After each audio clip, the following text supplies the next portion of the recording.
Okay, hour 2. Take it away. All right, I'll try to move faster now. You're doing fine. It's a big topic. Don't worry about it. Yeah.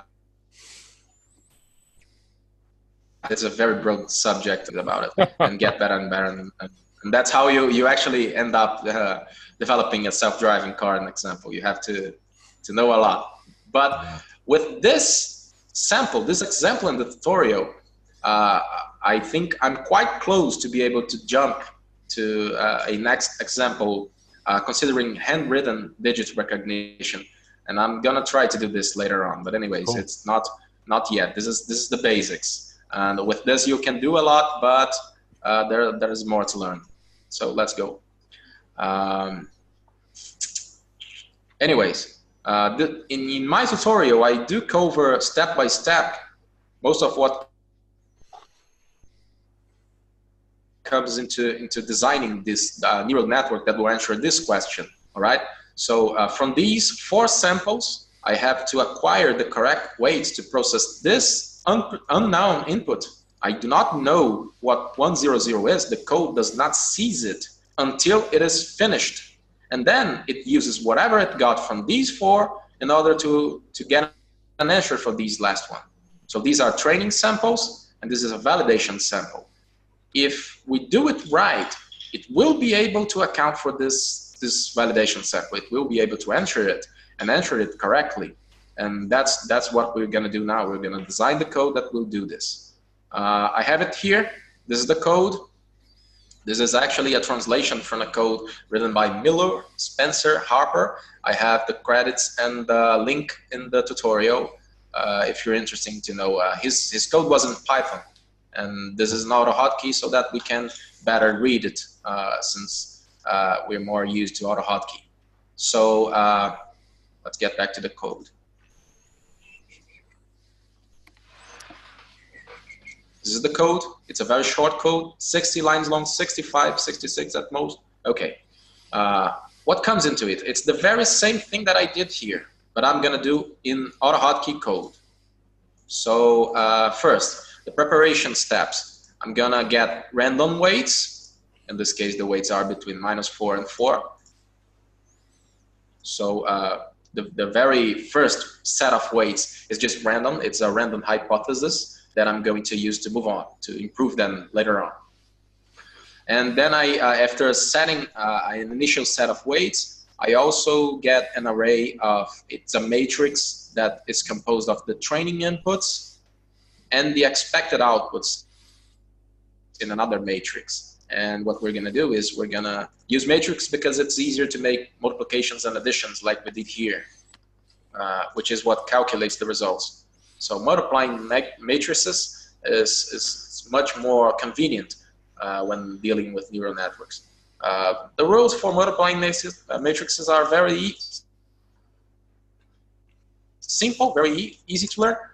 You can get them on the internet, no problem. Let's see if I can, someone may not remember. So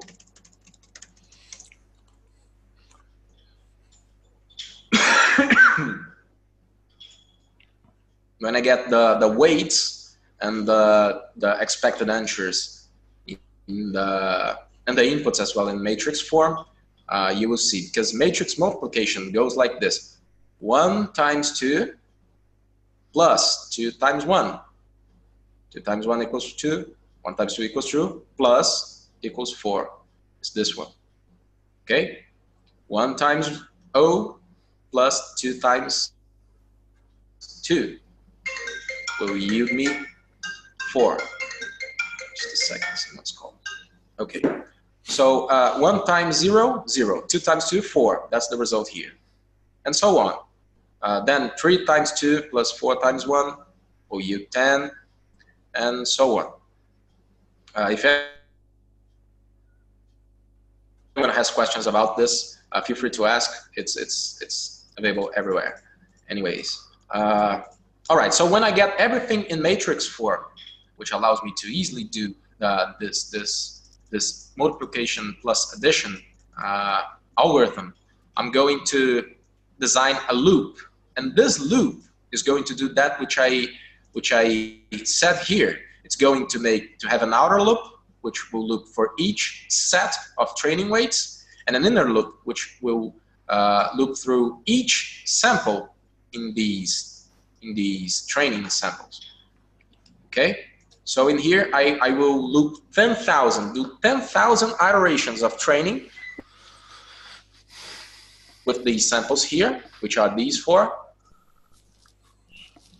10,000 times I'm going to have the code check these four iterations and try to recalibrate its weights.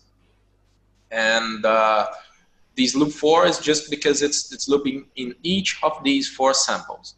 And what I'm going to do is I'm going to calculate a result and then sigmoidally treat it.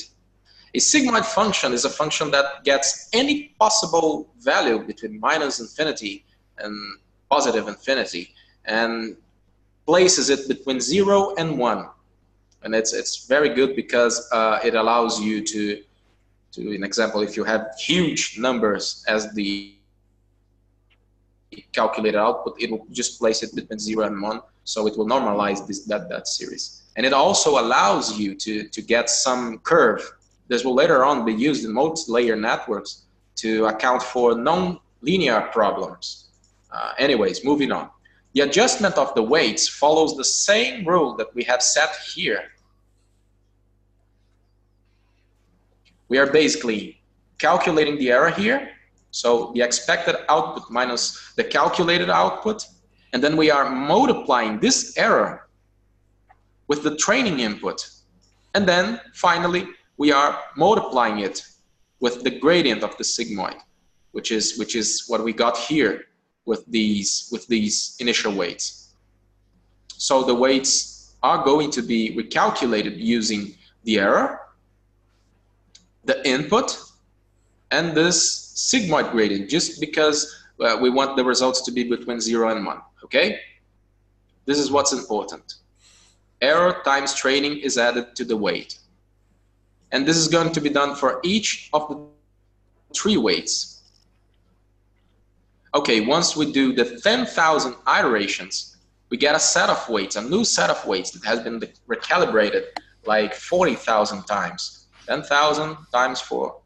So is this set of weights able to predict our validation case? This is what we're going to check now. I'll run this code. It runs very fast in nowadays computers. And there it is. It takes 2 seconds, an example. So the final weights were these. For the weight of the input 1, it said it should be 9.67. For the weight for input 2, minus 0.21. And for the weight of input 3, minus 4.62. What this means, it's simple. It gets 9.67 if I want to answer this question and multiplies to this input. Then it gets minus 0.21, multiply this one, and then it gets minus 4.61 and multiply this one. And then it adds the 3 values that it found and gets a final weighted solution, which is this one, 9.67, 26, 65. Okay? Because I had 1 in this input, so this is 1, and 0 in these 2. 1, 0, 0. So these will end up being 0. 9.67 plus 0 equals 9.67. Yep. Which, when I use sigmoid function to treat, equals 0.9999, and it's close enough to 1. So yes, it allowed me to answer the question, the validation sample. Somehow this code managed by recalibrating these weights to absorb an underlying rule between them. If these values, they had anything that somehow this answer is acquired by processing this, the algorithm is going to absorb whatever makes this turn into this, and then using these weights, reproduce this kind of reasoning. And this is artificial intelligence. If you never heard it before, if you've never seen it before. Let's get this into a sheet so that we can see this happening. So here is the final set of weights. It's not exactly the same because this is a previous run I did. but it's very close. So I have this reference table. These were my 4 training samples, which I looked through 40,000 times. And this is the validation sample that I used, 100, and it did predicted it right. Let's try and see. 100. Okay, so it says it's 1. Remember, the actual rule we know in this case, which is the first column. Yeah. So if this is 0, 0. This is 1, 1. This is 1, 1. This is 0, 0. If this is 1, the answer should be 1. And it told me that it thinks that the answer is 1, so it got it correct, right? Right. And based on how close to 1 it got, I could say that it is very certain of its answer. It really thinks that the answer is 1. Let's try using the other UNews validation samples. 0, 1, 0. If I try to input here, 0, 1, 0, it gives me a 0 as the output. So it got this one correct as well, even though it never seen it before, just like the other validation sample. The next validation sample, 1, 1, 0. If I input it here, 1, 1, 0, it says 1. So it got it correct as well. It got all these 3 validation cases correct based on these 4 training samples, just processing them and trying to recalibrate the weights. And this is how useful it is as a prediction model. So this is how basically it gets a face and try to recognize a picture of a face, if it is a face or a dog. It just recalibrates the weights for each pixel and then does the processing and then ends up with the correct weights to treat this. Of course, this is done through multiple layers on most neural networks. So we will have this worked on and on and on and on until we get a final result. But it does work for most cases. For this very simple example, it's not going to work for the last validation sample. And why is that? Because our inputs are all 0. So no matter which the weights were, and remember, it's just recalibrating the weights, it would have 0 as an answer. So it's not processing anything. Oh, right. I could solve this by adding a bias, which is, in example, a 4th input, which is always 1. I must somehow get a positive value that can be multiplied before I can get an accurate sample in this. Right. But the multi-layer one will solve this using the fact that the output from the first layer is positive. So it does get a set of weights that solves all possible cases. Let's move on. Real quickly, I'm curious. So basically, this is it. In the AutoHotkey code, how did you pick the 10,000 loops instead of 1,000? That's a very interesting question. Well, it's arbitrary, actually. I know that it needs a lot of iterations in order to get an accurate values for the weights. Milo used this value, but it's mostly trial and error. Okay. What you do is this. You get an example. I could do this. I do 1,000 iterations, and then I check whether it got right or not. If it's still far off, I do 5,000, and then I get it. 1,000 more, and then 1,000 more, and so on until I finally get some good results. I could do this in example. So there are ways to get to a specific value, but at the moment, since this is a very simple code, I just inputted a very high value so that I could have a good answer for sure. Well, and it runs so fast. 40,000 iterations is more than enough for this case. Right. Thank you. Okay. Okay, moving on. This final results is just how it displays the results in a message box for us to understand. And below this, I just got a very simple step-by-step matrix row times column multiplication. Because as I said, it's much more convenient. But all the weights and the inputs and the expected answers in matrix form allows much better organization.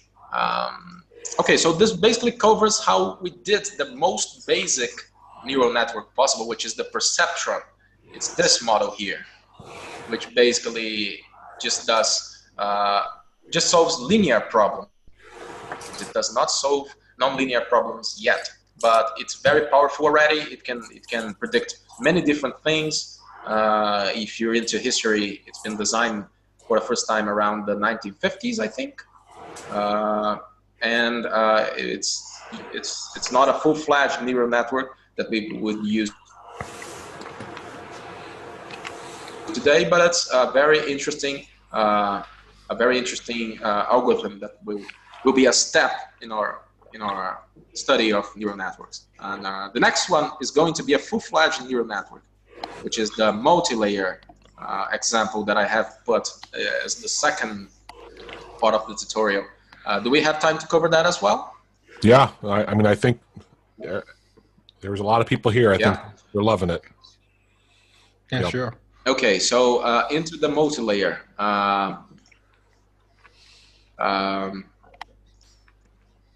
Well, that's a little bit more complicated because we will have to deal with some calculus. But once it's done, it's very easy to adapt. Okay?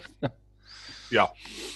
I'll do this. I'll move on with the other parts of the script for this webinar, and then I'll go back to this multi-layer. Okay? Okay. Sounds good. I think it's better this way. So, all right. So discussing AutoHotkey as a possible tool and other possible tools. This was actually brought up by, I think it was you that made that post in the topic, questioning this. When you're dealing with neural networks, processing power is very important because sometimes this example that I just shown you, it's very simple, but you do get some very complex situations. An example, face recognition. It could take a lot of time to process all these iterations. Millions of iterations, in example, millions of samples, thousands of samples, whatever, and they are going to be looped thousands of times. So it quickly becomes very expensive in terms of processing power. So the question is AutoHotkey suited for this kind of development? And there are other tools available. In example, there is Python, which is widely used for studying neural networks. That's for two reasons. First, it's very fast and light, and also because there's already a lot of code developed to help you deal with neural networks in Python. So you have libraries and so on. Anyways, I think it is. I think AutoHotkey is still possible. Why? Because first, most of the work that you do is collecting the data, getting the samples right, and trying to apply the existing models to different situations. That's how they are improving things. In example, that guy that just applied it to try to get black and white pictures to get some color. That's an out-of-the-box thinking and a very good idea, which it's unrelated to the fact that it was using this or that language to try to achieve this. Also, another thing that should be accounted for is the fact that you can, in example, process the network creator code in Python, an example, and once you get the correct set of weights, you just transfer it to an AutoHotkey function, an example. And as I mentioned before, the network itself is extremely lightweight in terms of processing requirement. It's the network creator code which is very requires a lot of processing power. So it's still possible to do this. You do an example. You design a network creator code in another language, a very mathematical-oriented language, and then you just get the final network and translate it into an AutoHotkey function, and it would just work like this example here. If you see this example, how many calculations do I actually have to do to enter this table here? Well, I just have to multiply the input by the weight. There are 3 inputs, so it's 3 multiplications. Then I do the sigmoid function, which is extremely simple, and then I get the answer. That's it. There are not thousands of different calculations done. It's just and now just to throw out there though, because I totally get and agree with what you're saying, but the one thing I would note is, as the second you say I'm just going to take it in AutoHotkey and apply the algorithm that I get, unless you have a feedback loop, it's no longer going to learn, right? Right. There's a difference between learning algorithm and the final algorithm that you're using to make a prediction. Yes. Anyway, it's awesome. Also, you could, in example, try to use AutoHotkey like this. There is one rule that comes into place when you're dealing with neural networks. It's the law of diminishing returns. So as you do 1,000 iterations, the recalibration of the weights is very fast. So after 1,000 iterations, you usually get a very good values for the weights, in example, which could solve, let's say, 60% of the problems. And then you do 1,000 more, and you end up with a value for the weights which will solve 80% of the problems as validation samples that you can present the network. And if you realize it, the first 1,000 iterations was much more important than the second 1,000 iterations in this case.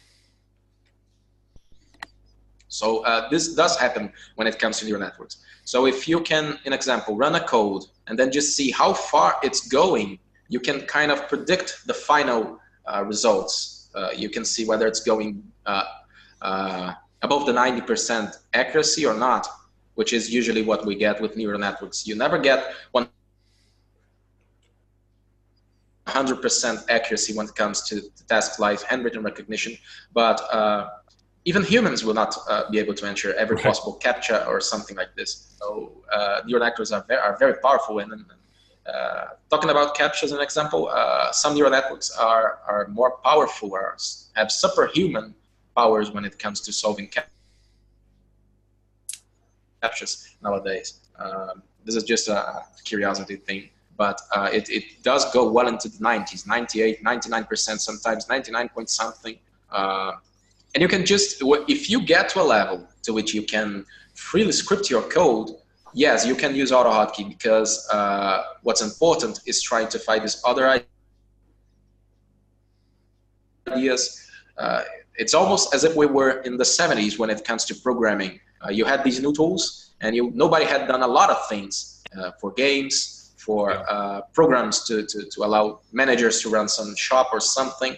And nowadays we have a different scenario. Almost everyone can do these things. There are some very easy engines that you can do your game in no time, and also some very easy to use libraries that will allow you to develop code to allow managers to run the shop. So, but there is very little when it comes to neural networks. It's changing. It's quickly changing. That's why I think that in the next decade or so, we will see a definite shift in terms of how people are coding their algorithms. They're going to more and more try to implement these types of code. Imagine that you had a spreadsheet and you are inputting your data like we do in some programs nowadays in companies and etc. And at a given moment, it just pops out a message box saying, "Hey, did you know that you should do this or that? Did you know that this is important or not?" And it just surprises you. This is the type of reasoning that neural networks can and will allow us to achieve. So it's very important that we try to develop this side. Anyways, getting back to this. So does anyone have any other questions, or would like to input something about using AutoHotkey as a possible tool for designing and developing neural networks, or whether they think that no, you should just use Python or other better, more fast languages to deal with mathematical calculations? The one thing which we chatted about yesterday briefly was, and you've covered mostly the, here's your data, here's your I forget what you're calling them, the data points that are the validation, right? The actual point, but you need to collect that somehow, right? Yeah. And that's where AutoHotkey can do a pretty good job doing, connecting with other programs. It can be very helpful for that, I think. Yeah. If you ever heard about data mining, that's a lot of, it's coming mainstream as well, because it's very important. And most companies nowadays, Google, Facebook, they basically work with this. They're trying to collect as much data as possible of the highest quality, and do this by providing free services that anyone can use. And then it comes to place that which I had told you yesterday, that you should be careful, because if the service is free, then the product is you. So they're basically, you can just create a Facebook account. It's not going to cost you anything, and then you're going to input your data, and it's certainly going to be able to use this data to learn something. Yeah. So I think you mentioned this, the example of the algorithm that would display how you would look older, right? Yeah. When you were in your 80s, an example. Right. Yeah. And in this specific case, I actually seen an article that dealt with it and said that it was a company from another country, and what's interesting about it is that it was the article, the author of the article was pointing out that this company, when you install that plugin or something like that, it would get some data about you, and that's what the guy's looking for. Yeah. And we should be careful with this because I think it's a Facebook plugin, something like that.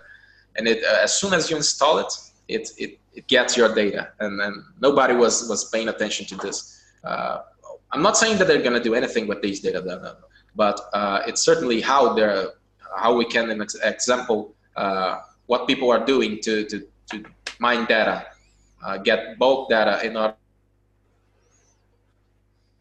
to use neural networks and do these magics that we are seeing now. Yeah, on to using AutoHotkey as a possible tool. I don't really know how much processing power is lost when translating the script into the real source code, which is C++. But each time I've seen benchmarks and stuff, it seems like AutoHotkey does quite well with both calculus and loops and all that stuff. Yeah, it mostly depends on how you code. In example, my version of the translated multi-layered code it runs in around 40 seconds, 30 seconds in my laptop, and the one in Python runs in about 8 seconds, I think. So it's Wow. 5 times faster.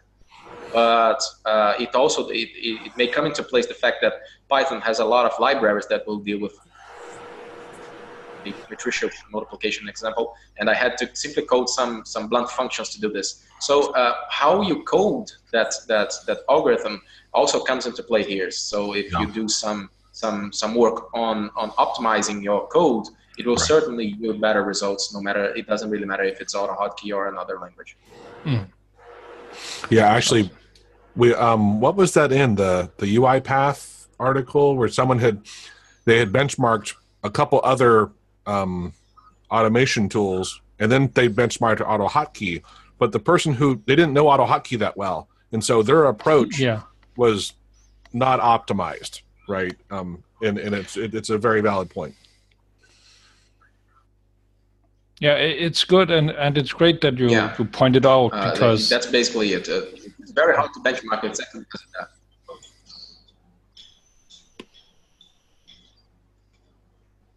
Yeah. Do you want to talk more about your next bullet there? Yeah, about the fourth point. TensorFlow. TensorFlow is a collection of libraries. I think it's by Google, and it works with Python and some other languages. And it's basically APIs and libraries that allow you to easily develop neural networks. And it's an interesting. These big companies, they're all trying to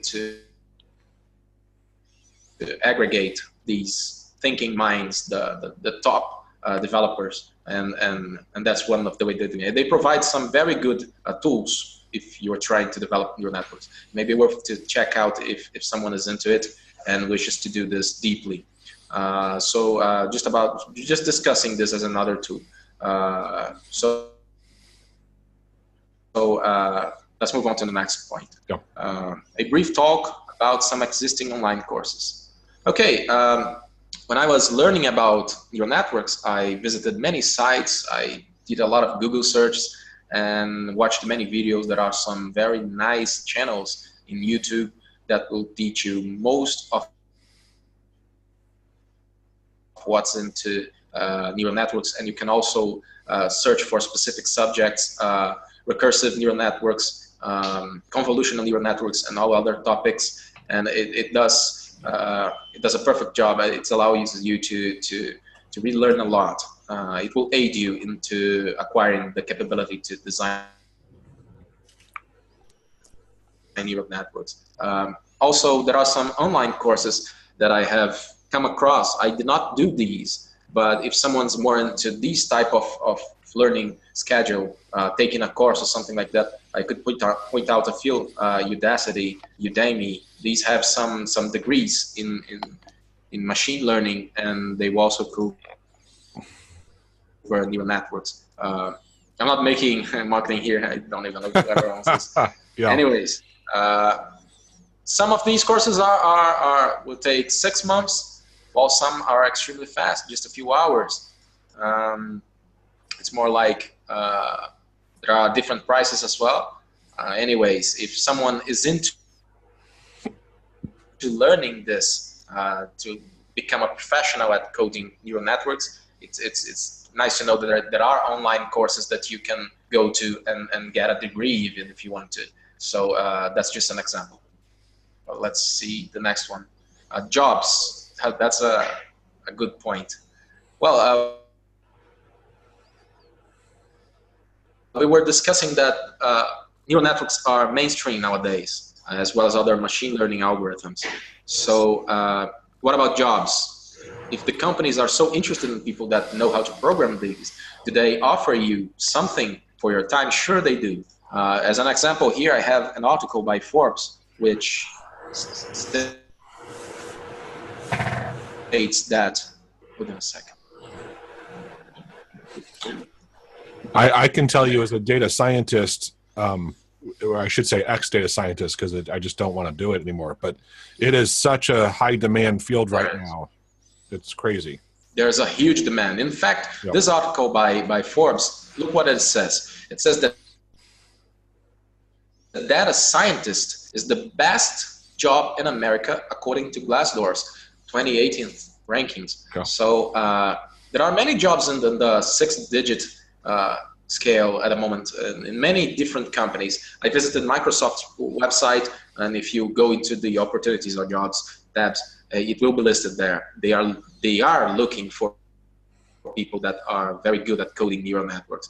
And that's easy to know because the projects currently in development, such as the self-driving cars, an example, they do require a lot of specialized people. So if you're into learning this, it's good to know that you're into something that does have a lot of future if you're considering doing it as a career, an example. It's very good. And so I was going to say, as you alluded to earlier, Google and Microsoft, they're trying to find ways to have APIs where more general people can connect to them and use them. Having said that, you still need data scientists is just going to skyrocket in demand. And sure they will. As this decade is the decade of machine learning and data scientists, data mining, all this. And it will be very important if people are looking for a career opportunity when it comes to coding, to programming, to developing, to look to this specific subject because it's very mainstream and there are a lot of opportunities out there. Okay, do we have time to discuss some other concepts very fast that come into place when it comes to neural networks? At a high level, you can at least give a little background on them. That'd be nice. A few minutes. Just briefly discussing.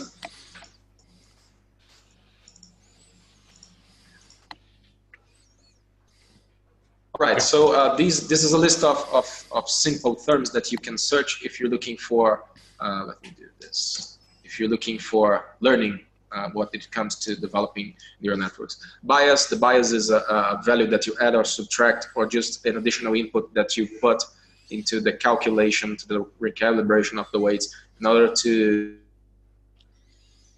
get some out of some situations. An example, the handwritten digit recognition.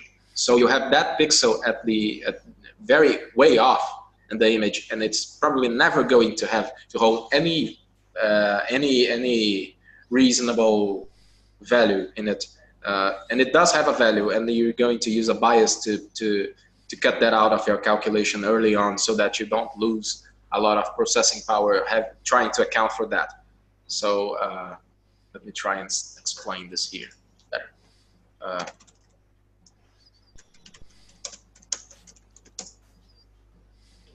Let's see if I can get an image so that I can better explain. Imagine you have this. Okay. Okay, check this picture.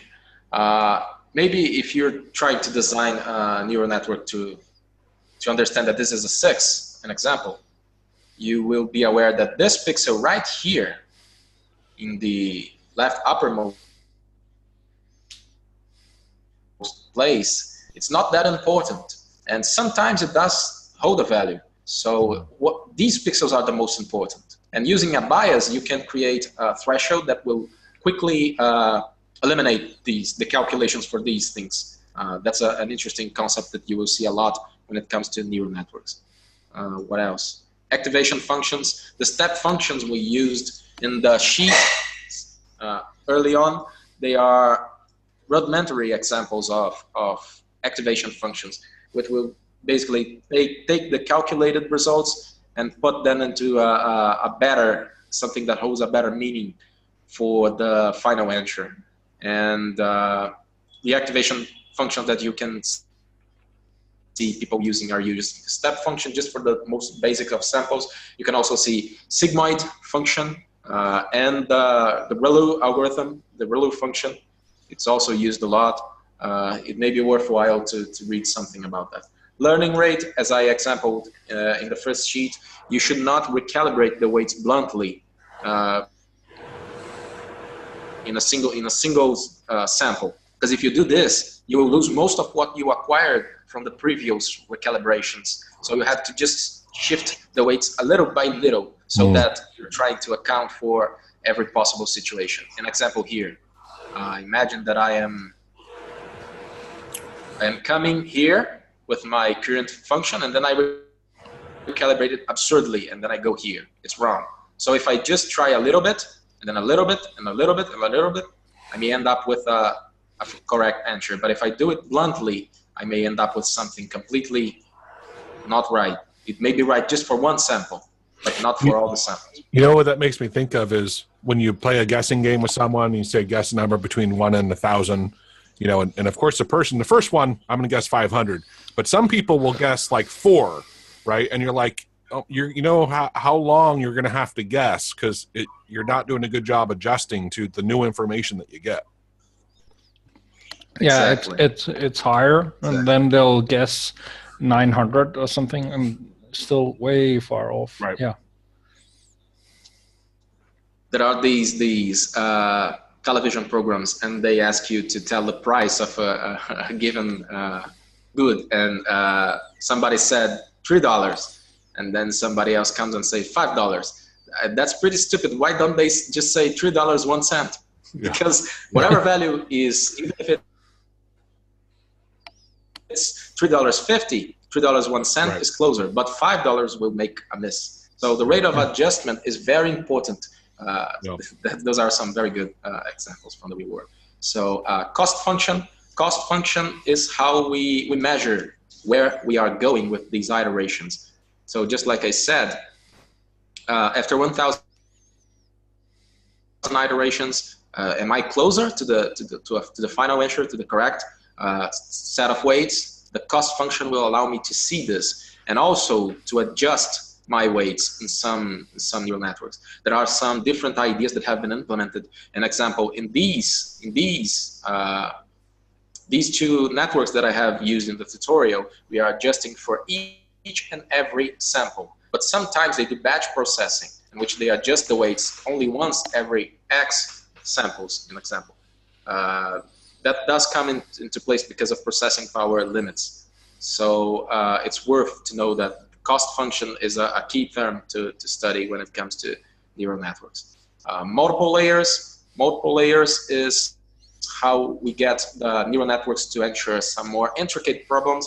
I have an example in multiple layer code in the tutorial. It may be worth to check it out if you're into developing more powerful neural networks. Backpropagation is a method that allows you to recalibrate weights when you are in a situation with multiple layers. Just think about it. I'm using the error to recalibrate the weights, but if I have multiple layers, the error in the end does not represent how much a given layer early on is wrong, because it's being shifted by the other layers. So backpropagation is the method to which you can correct all the layers in your code, an example. It allowed for the creation of multiple layer networks, and will also allow you to solve more problems with neural networks. Convolutional neural networks is a specific architecture, a specific kind of neural network that is very good at image recognition. It's also something to study if you're into neural networks. But later on, recursive neural network, another kind of architecture, and etc. There are many different key terms when it comes to learning this. These are just a few. It may be worth to pay some attention when you're following a tutorial or a video to key terms that people are saying, and then searching these terms and trying to figure out what they mean, because the whole of neural network development. And basically that's it. Now it's just answering questions if anyone has one. I don't know how much time we have left. Yeah, typically we go for 2 hours. First hour typically is the review, and then we have questions. And you did a great job, great information. Let's see if anyone has any specific questions about neural networks while you're here, right? You had a lot of information there. I think a lot of people got a lot out of it. I know I did. I haven't seen any specific questions. I think generally it's, for I know, including me, it's a fascinating topic. I'm not sure how I'm going to apply any of it, for my own stuff, but obviously there's a huge potential for growth. Okay, it looks like Geek Dude Geo, have you found any practical uses for AHK neural networks specifically? So yeah, how have you used it to actually solve problems, Geo? I think he's typing. Yeah. You can just tell him. Or not.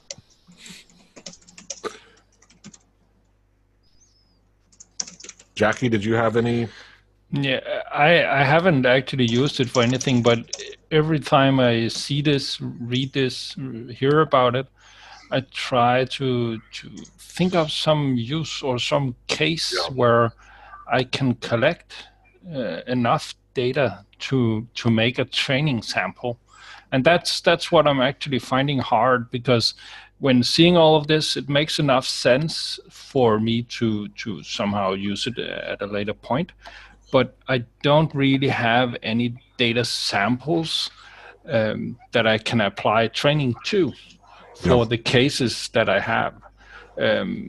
Just to take one example that lies close at what I'm doing at the moment, is I'm trying to beat a fighting bot AI, and when I attack it, there's some animation speed, and when I hit it, they can block my hit.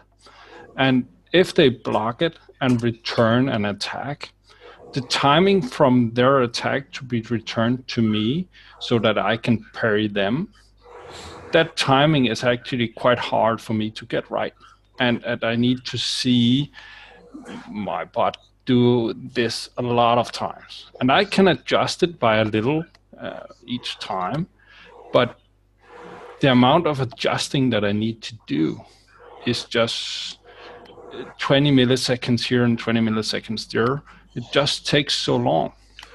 It would be really, really nice to just have something look at a lot of examples, because this happens over and over and over, and I could easily save the timing that I'm currently using, and did it succeed, did it fail, and then just let that run for a few days, and then I would perhaps have a sample that I could do some training on.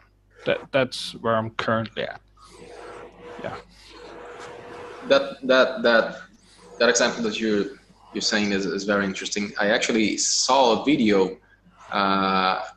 It's on YouTube, and somebody made a neural network. It's called Meriflow, if you're interested in searching it.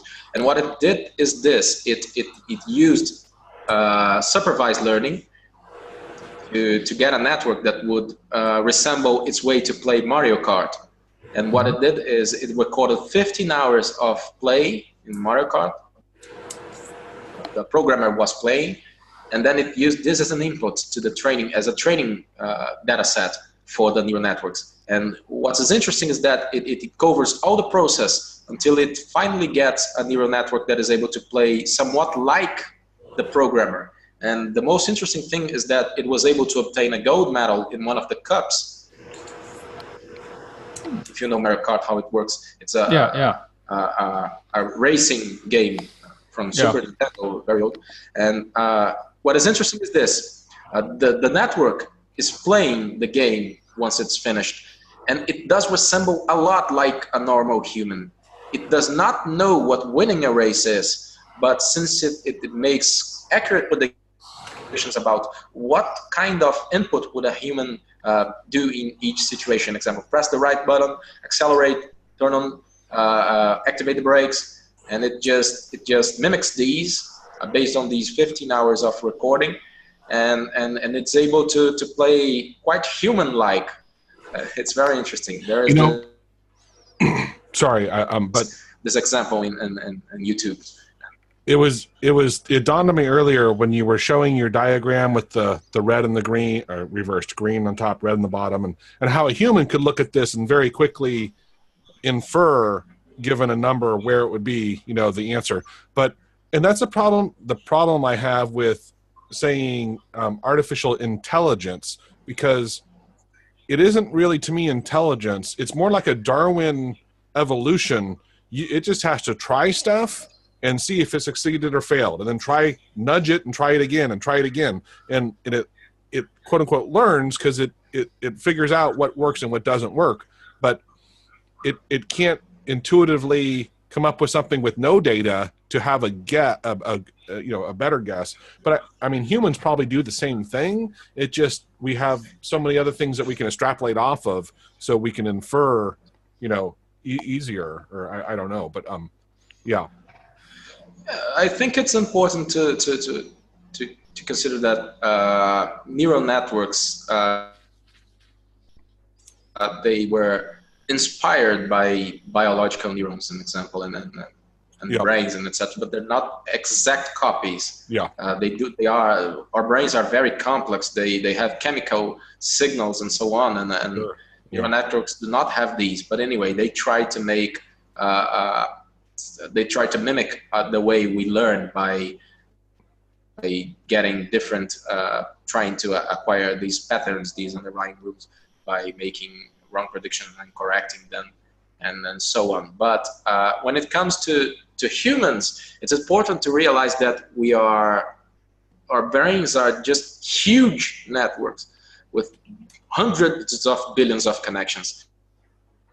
Yeah, I think I heard more, perhaps. recently. I think it's 100 billion neurons. Maybe I'm off.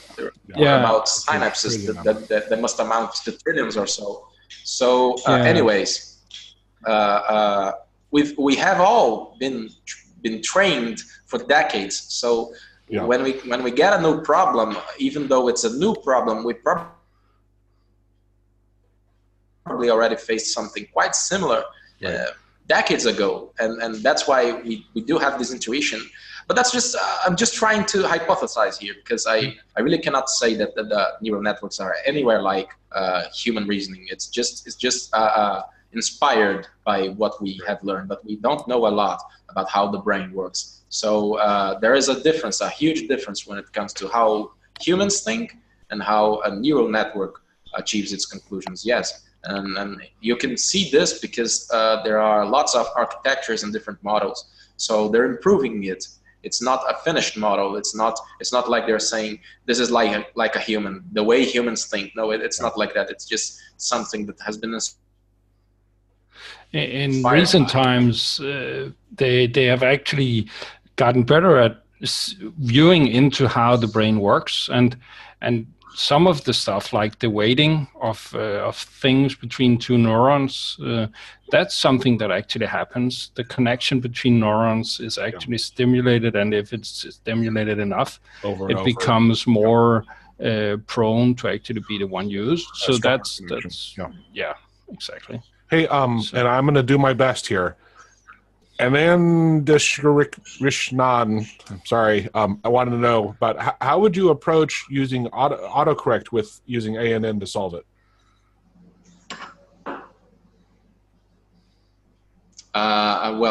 This is the Ananda question. Okay. Based on what I already know about neural networks, and I'm no expert actually, I would try to design an algorithm that would provide suggestions, and then learn based on whether the user has accepted the suggestion or not.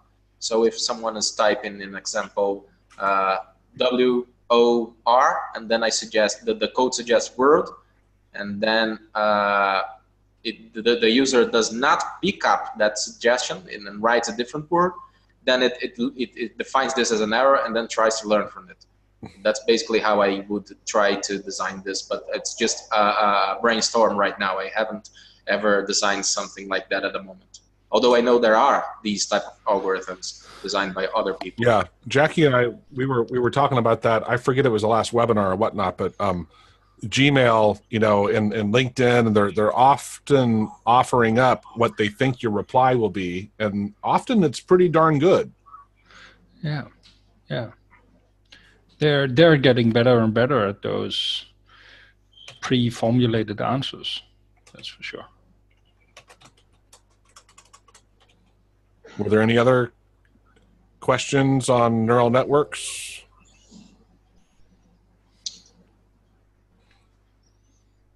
I think we're probably good. I mean, you did a great in-depth. I know it's also, it was a 2-hour webinar, right? It can't, how in-depth can you get in 2 hours? But you did a great job overall covering the overall concept. I honestly, and I didn't tell you this, but the connection today where you did it in the spreadsheet and then showed it in AutoHotkey with the weights, that really helped me also solidify what's going on. So I think the work in the spreadsheet was really helpful to break down a simple example and then come in here in the matrix and just show with matrix algebra or whatever it's called, where you're multiplying them, what you're doing, right? That was a great way to convey what is actually going on. Yeah, I loved it as well. I thought about the spreadsheet because you are able to visualize the different iterations and their results. So it's helps. Row by row, and this is how I thought. Well, this may be a better tool for explaining how it works. Yeah. But thank you a lot. Yeah, thank you. You did a great job. Cool. Yeah, thank you. Does anyone else have anything not on neural networks that they wanted to either share or anything they've touched on, or any questions or having problems with? I know we're basically out of time here in a couple minutes, but this was a deep conversation that was pretty awesome. Yeah, it was a great extension on what we could see in the tutorial online, and I, as you, Joe, loved the way it was done in the Excel sheet. So and compared to the stuff in AutoHotkey code, yeah, that really did help. Yeah. Awesome. All right. Well, if no one else has anything, thank you again, Gio. Great job. Actually, and so yesterday, Gio and I, we were testing out things, and then after we were kind of done reviewing a little bit of the stuff, he shared some of the other stuff. I don't want to get into it now, but maybe next webinar, if you're up for it, if you could share a couple of the examples, because I no longer work in the corporate world, and yet when I did, I had so many things that I had done as examples of how I've automated my daily life. right? And if you're up for it, the next one and the following one, if you wouldn't mind sharing one or two of those, because it's really great. It gives you so many ideas, right? Of, wow, I hadn't thought about doing this kind of thing, right? One example was he was just connecting to a SQL database and automating, sending queries and getting the results and displaying it. I mean, and a lot of other stuff, but yeah, those are some very interesting. I've been trying to implement programs in my company, and it's a big company considering where we are at. So and I've made many programs, and they do a lot of stuff. An example, multiple users. There's a user in a desk and a user at the gates, and there's a program to control the fleet and of trucks, and there are many other programs as well. I have one in my warehouse where the employees can see in real time how's the production going, how many items they have separated in the warehouse, and this is important because they do get a small commission when it comes to neat. However much how good they are separating the items. And they can see it in real time, so it's a good idea. That's brilliant. And it's a GUI that it shifts from one information to the other and displays in an image. It's a very good. We could talk about the other options as well. I've been developing code in AutoHotkey for 7 years now, so there's a lot of things. I think not only mine but other programmers as well. When you look into the package that AutoHotkey gives you, it takes a while before you start to realize how powerful it is. Also because there's a lot of code that is in the community. So a lot of libraries that do an excellent job at improving the possibilities for AutoHotkey. I'm yet to find something that AutoHotkey does in the computer. Yeah. I'm yet to find something that I can say, oh wait, there's no workaround, even if it's something that it does not do because it's a Windows restriction or something. Yeah. Most of the time there are some workarounds, and it's a fantastic tool for sure. It is. And yes, we can talk about it. We can discuss these examples. Cool. No problem. I'm curious. Are there other people at your company using AutoHotkey? Yes, I have some programs that multiple users are running. But not run. I mean, they're programming it. They're developing with it. No. Okay. I'm the only programmer in my company. That's so sad. That deals with AutoHotkey. Yeah. We do use other systems, other programs that were designed in other languages for specific tasks, but the only designer, the only software developer in my company, it's me at the moment. That's job security, huh? Awesome. All right, well, thank you. Thank you again, Gio. This was great stuff. Thank you, Joe. Thank you, Jackie. It was a great opportunity. I love to share some of my knowledge about neural networks. It's a very interesting subject, and I'm really planning on learning a lot more and trying to get into the more interesting things like developing these wonders that we are seeing now. It will be great. So thanks for the opportunity. Awesome. Thank you, guys. Absolutely. And I said, I'll get the email out later with the links to the videos and resource, and more importantly, check out his forum post if you haven't already, because it has a lot of the links to the stuff that actually there were even links you had to your videos explaining neural networks and stuff on your forum post. That it's great stuff. All right, it's yours. Yeah. Have a great evening. Bye. Yeah. Bye.